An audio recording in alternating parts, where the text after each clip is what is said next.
look.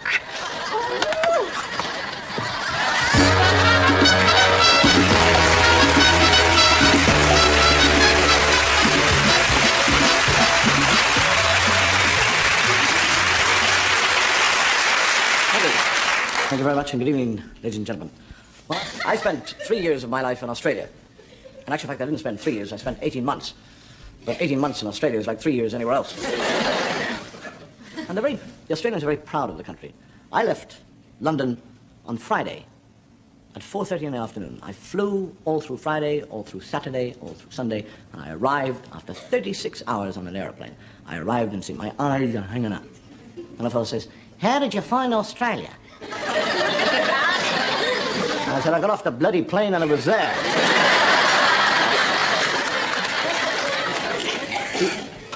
The Australians actually, I know the Irish have a funny way of talking, but the Australians have also a funny, they add IE onto a lot of words.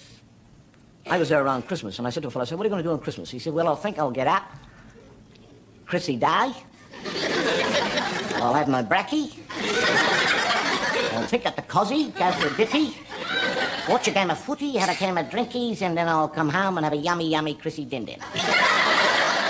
He was 64 years of age. In Australia, they love the booze. But the beer is so cold. It's like you have to have gloves to pick up the rat. 3 beers and your lip is like, everything's got to be cold. And you get a tramp, a wino, goes into a chemist shop and said, do you have a bottle of methylated spirits?" And the chemist said, "Yes," gives him one. He said, "What's the matter? Don't you have a cold one?"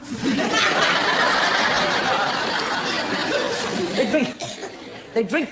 I arrived there and somebody said, "Would you like a schooner?" I thought he was going to give me a boat. And they're always telling me, as soon as you arrive in Australia, they say, "Watch out for the sharks." And they don't say a shark will eat you or chew you up. They say he'll take you. You're going to be taken by a shark. And I think to myself, well, if he takes me, he'll die of alcoholic poisoning. And I'm swimming. But in the back of my mind, sharks. I'm thinking of it. I'm swimming away. And a fellow goes underneath me. Swims on. I don't even see him. And he comes right under. And he goes with his finger. Whoosh, down my stomach. Nobody swam in that sea for about 3 days.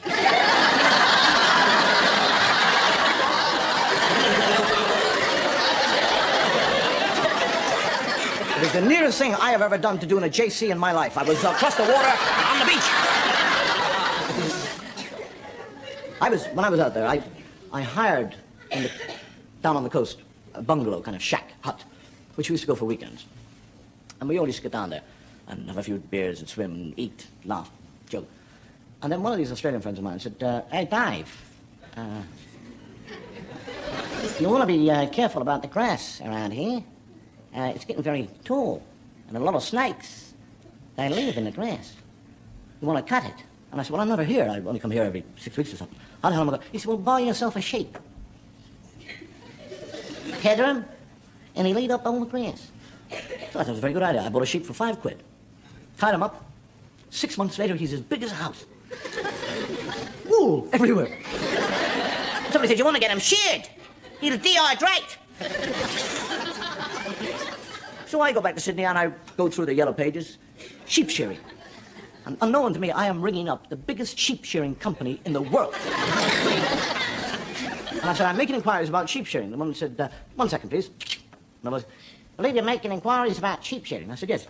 He said, "Well, let me tell you our rates first. We shear sheep per 5,000, 10,000, 50,000, 100,000. We've got different rates. We've got piece rate. We do hourly rate, weekly rate, monthly rate. It all depends on the number of sheep that you have, percentage loss, percentage gain." "How many sheep do you have?" I said, "1. He said, "Really? What's his bloody name?"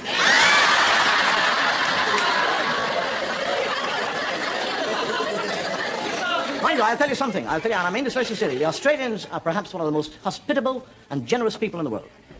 I mean, if you're stuck for a night, they'll give you a bed. You haven't got a drink, they'll give you a drink. Got no money, they'll give you money. The food, they'll take the food off the plate and give it to you. It's those white Australians I don't like. Somehow or another, I don't think this show is going to be sold to Australia.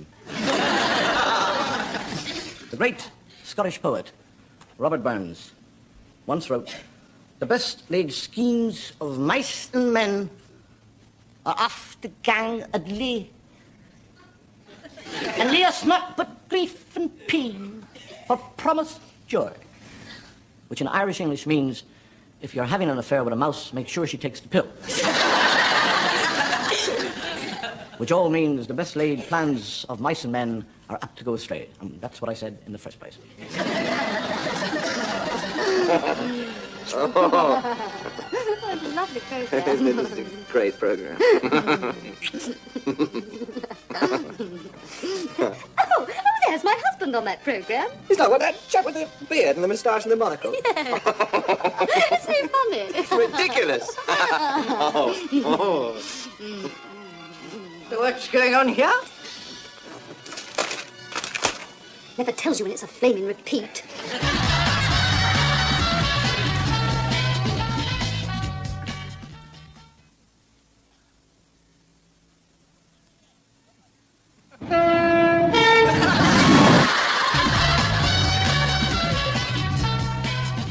So we caught you at last. But now, you're going to die. You would never have caught me, only I was betrayed by my best friend. Ha! You should never trust anybody. Have you a last request? Would you like to earn yourself 50,000 pesos? 50,000 pesos? If you get your caballeros to miss me, I give you 50,000 pesos. It's a deal. Okay. 25,000 now, 25,000 after. Okay. 25,000. Okay. Take aim. Fire! I told you, never trust anybody. And so, once again, many thanks for allowing me to come here as speaker at this, your prison's first open day. Now, it has always been a particular hobby horse.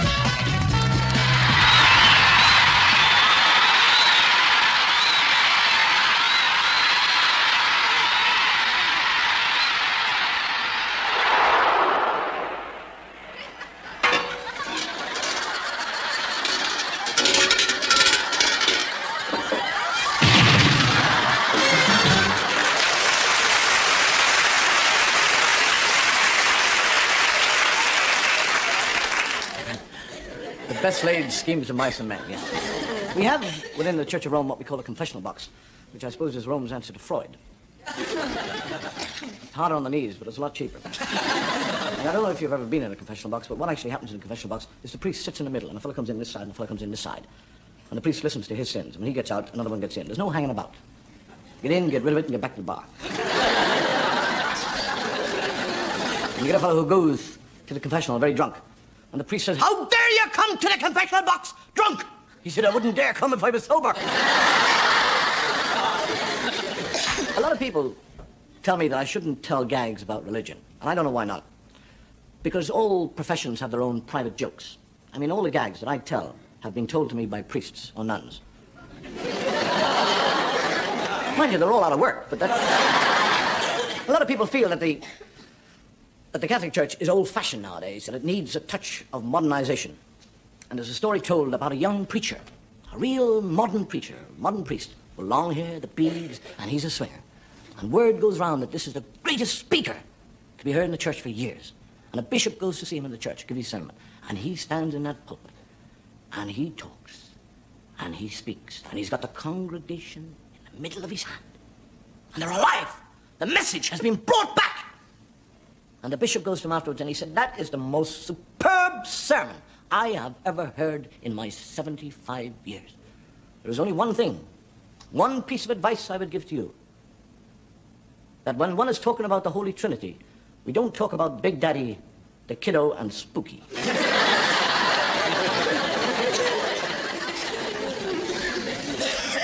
Come on. In all the shows that we've done so far, we've done sketches on religion. And why should this week be any different than the others?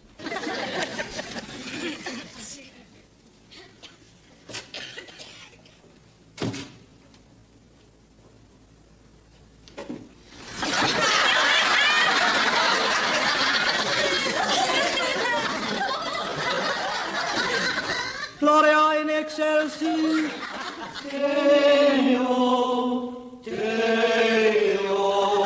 Daylight come and we wanna go home. Hey, Mr. Tallyman, tally me the nan. Daylight come and we wanna go home. Cardinal Prince of the Holy Roman Catholic Church, Papal Ambassador to the Court of St. James, Member of the College of Cardinals, Presiding Bishop to the Economical Convention, and Chief Advisor to His Holiness Pope Paul. John Michael O'Hagan, this is your life.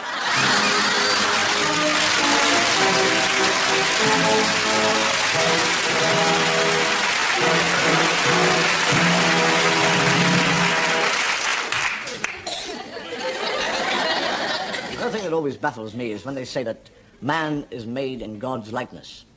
Who are they talking about? Are they talking about the Japanese? Chinese? Indians? Pakistanis? Germans? Englishmen?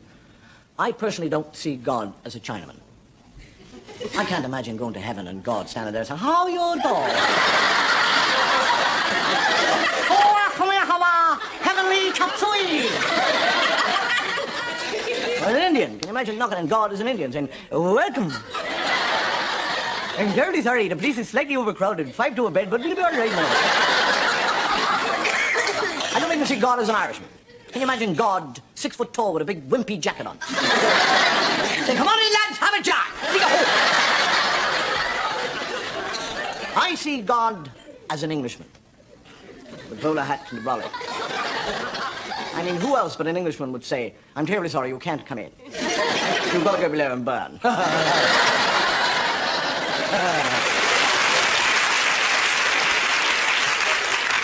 Mind you, if man has a sense of humor about God, surely God must have a sense of humor about man. Oh, Noah.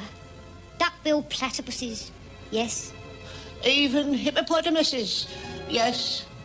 Even white rhinoceroses, yes. But Lord, was it necessary for us to bring the woodworm?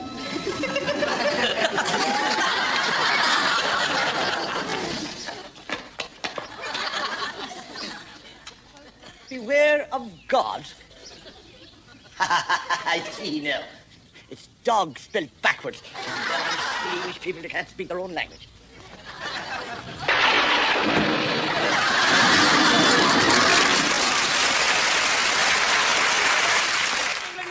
In this battle today, fear not for whom the bell tolls. It tolls not for thee. Ours is a just cause. I am King of England by divine right. God is on our side. What? On our side.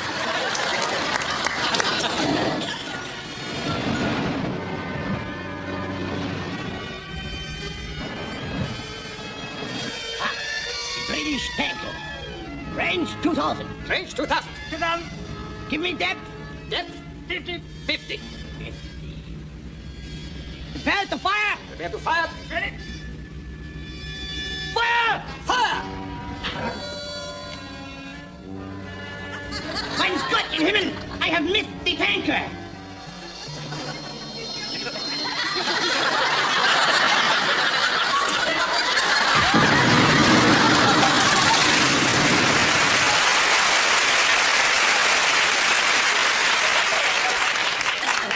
You're safe nowhere.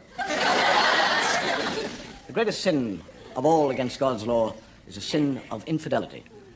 And I think it's a sin that you're all guilty of. I'm not, but you are. You don't actually have to commit to a physical act to commit the sin. All you've got to do is think the sin. I haven't got a chance in hell of ever going to heaven. Infidelity. In the olden days, the men used to protect their wives against the sin of infidelity by making them wear what they called a chastity belt.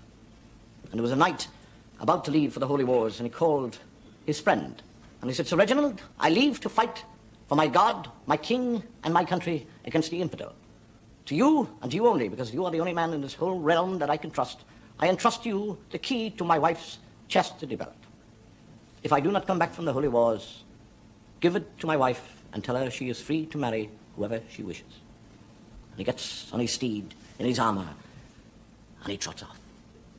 The sun gleaming on the armor, and the lance held high, sparkling in the sunshine. And 10 miles from his castle, he turns round to have one last look, and he sees a cloud of dust coming closer and closer and closer and closer to him. He reins to, and it is Sir Reginald. And he said, "Why do you come after me, Sir Reginald?" And Sir Reginald said, "My lord, you have given me the wrong key."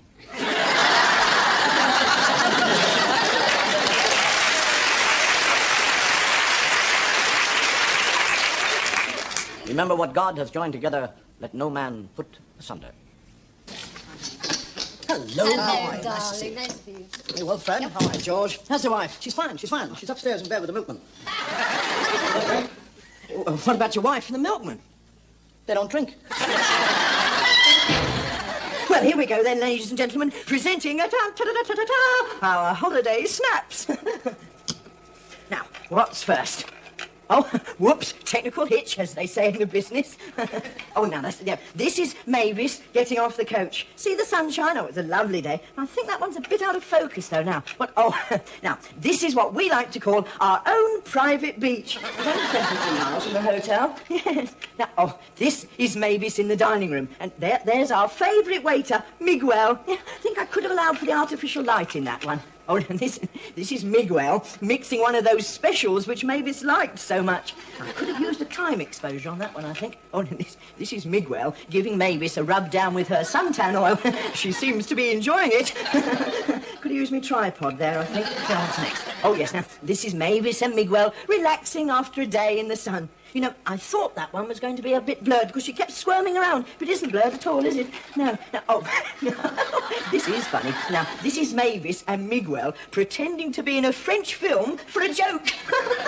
Mavis is dreadfully overexposed, though.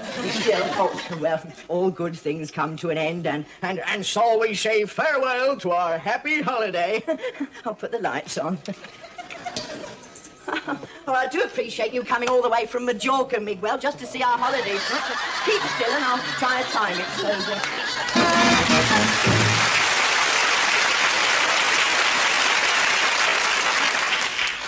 It's amazing how disbelieving we can be unless we actually see something with our own eyes. And even if we see something with our own eyes, which is unbelievable, the mind will not allow the brain to accept what the eye has seen. So it doesn't really make any difference whether you've seen it or not. But of course, the camera can never lie. You're now here in the heart of the English countryside. And by looking at this village here, you might feel that everything is peaceful and tranquil. But if you were to look closely at the doors and windows of these houses, you would notice that they're all bolted and shut tight. There is no sounds of laughter of wee children in play in this village. This is a village of fear. The villagers are terrified because they believe in the pond beside the village lives a monster who, on a certain day of every year, leaves the pond in search of human victims. We from the BBC have brought our cameras down here to try and photograph this monster. Admittedly, we're slightly cynical and skeptical about it, but the villagers, they claim that they have already lost 9 victims to the monster, including a wee pussycat. I tried very hard to get one of the villagers to talk to me about this monster, but they absolutely refuse to leave the safety of their own homes. They're absolutely terrified. And they have every right to be terrified. The monster really does exist. He's now picking me up, and I can see that he has one eye in the middle of his forehead, and his breath smells rather foul. We're now walking rapidly in the direction of the pond, now entering the water. The water is gradually creeping up towards my neck and over my head.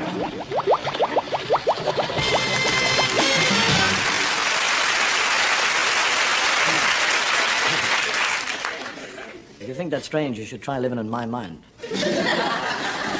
There's no doubt that some men are born with a power to control, or a power to lead, or a power to sway other men. And no man more so than the man who has the power of hypnosis. The hypnotist can not only sway one mind, but many minds, thousands of minds. And there's a story told of a hypnotist who appeared at the Albert Hall. The place was packed, thousands of people. And he walked upon the stage, and all the lights went down, and he stood in the one spotlight, and he began to talk. And his voice was soft and gentle, persuasive. And as he talked, the people listened. And as they listened, they became immersed in the sound of his voice. And he said to them, you will listen to my voice. You will listen, and as you hear my voice, your eyes will become drowsy. Your limbs will become heavy. Your eyelids will become sand-like. You wish to close. You wish to sleep. And as you sleep, you shall listen to my voice. And they're all there.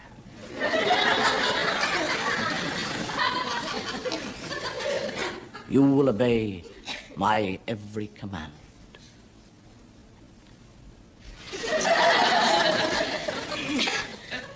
The whole place is still. He said, I will leave the stage now for a few moments, but I want you to remember that you are under my control. And as he leaves the stage, he trips over a microphone wire and says a word which I am not allowed to say on television. I only know that it took 5 weeks to clean the Albert Hall out.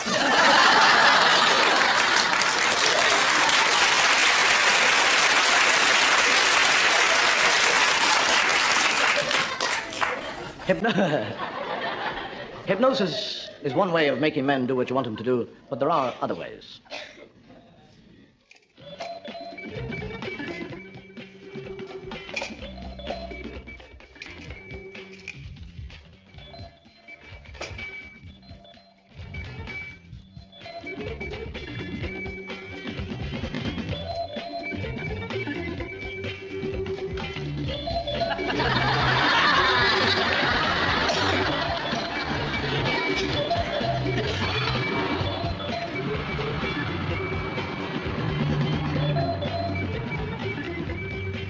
That's another one, Harry. Yep. How many is that so far? I make that 15. 15? That's a brilliant scheme on your part. Oh, thanks very much. Shall we move on? Why not?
my brother and myself used to do that. And I'll tell you another way of getting an empty carriage. Is get into it early and sit there, and as somebody approaches the door, go... I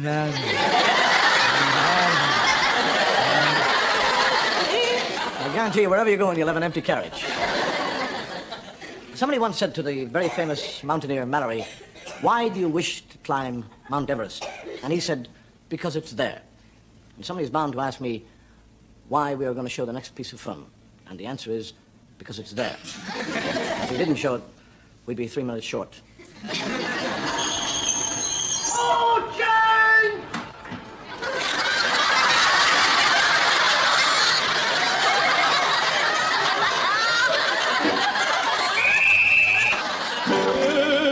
Words were made to laugh and...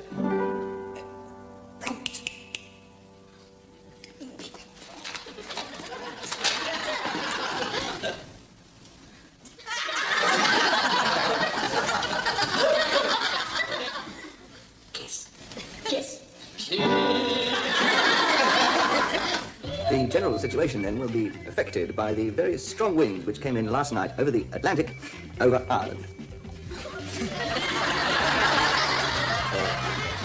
Ireland.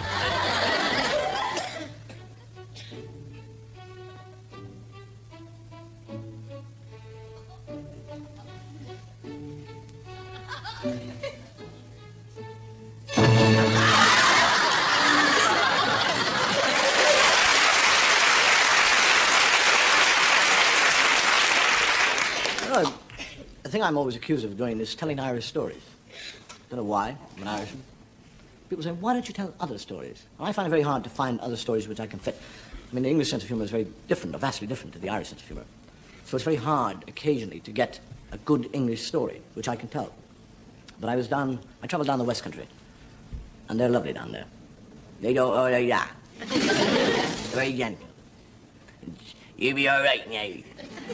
I like you. What I call constipated conversation. I got lost. I was lost in Somerset. And I said to a fellow, I said, "Where am I going?" He said, "Down the road."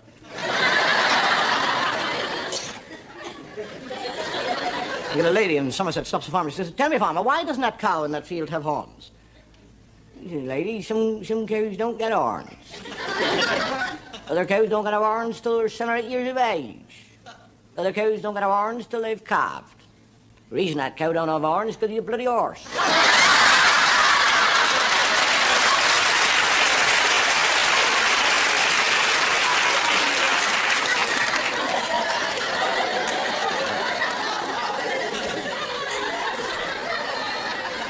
We got the two West Country men in the First World War in the trenches. And one called to his friend, he said, "Well, we've got to retreat now. Gotta go back." He said, "I can't go back, I've just caught a prisoner." He said, "Well, bring him with you." He said, "He doesn't want to come." He said, "Well, leave him." He said, "He won't let me." Men in uniform are rewarded for their acts of valor in many different ways. We in Western Europe have our own method of honoring the heroic soldier.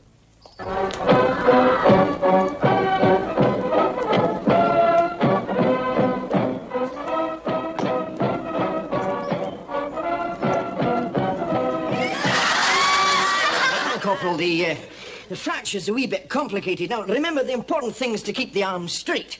I'm afraid it'll mean keeping the plaster on for, well, 3 months. Stop.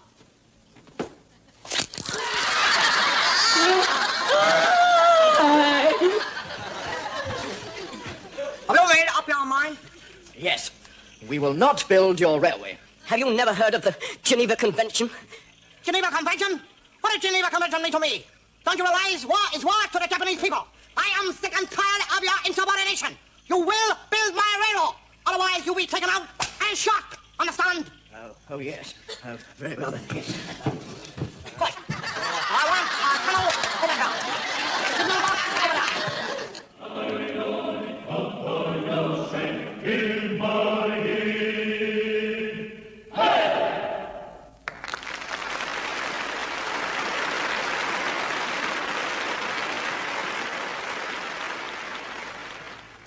Ladies and gentlemen, we would now like to sing a Western song. Who wants to be a millionaire? I do. Spare a thought for the fallen might of Rome. If and when you receive this missile, you will know I am dead. Our campaign against the Huns north of the Rhine under Marcus Octavius has been a complete failure. We are hopelessly outnumbered, and worse, our commander inadequate, our strategy wrong, and above all, our weapons and mode of warfare completely out of date. The German tribes have united to become an invincible war machine. It is very likely that as I write this, our positions are being overrun. Dearest Portia,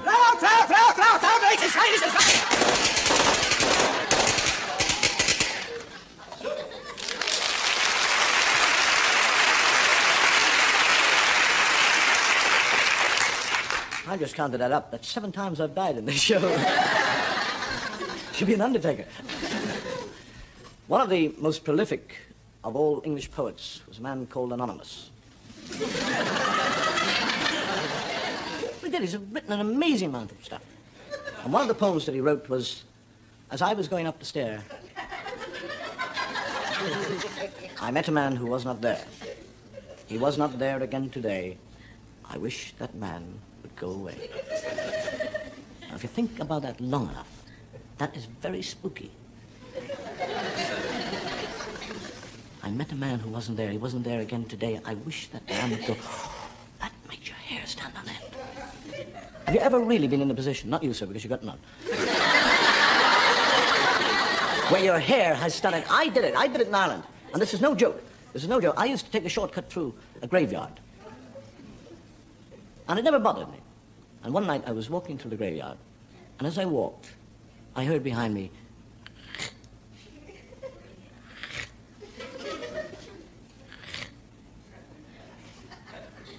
and I stopped. And I thought, don't be silly. There's nothing. Don't even look around, because if you're frightened, you must never look around. And I walked on, and as I walked on, it went, and my hair began to curl up. And I'm thinking, don't be frightened. If you give in to it, you're in trouble. And I walked up. And I walked faster. And I turned around and went, come here! I had caught a twig in the back of my car.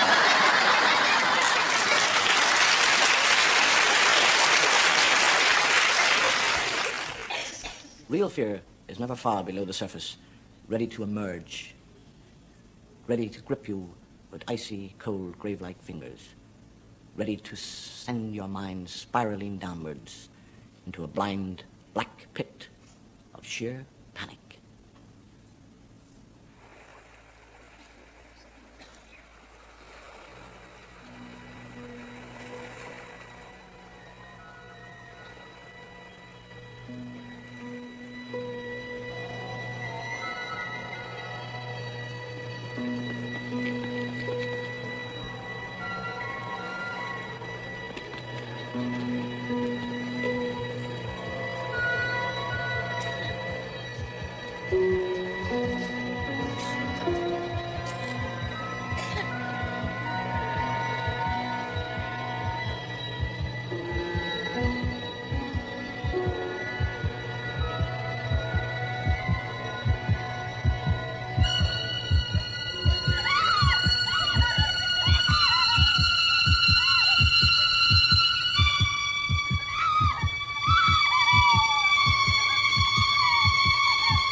Excuse me, sir. You forgot to pay for your deck chair.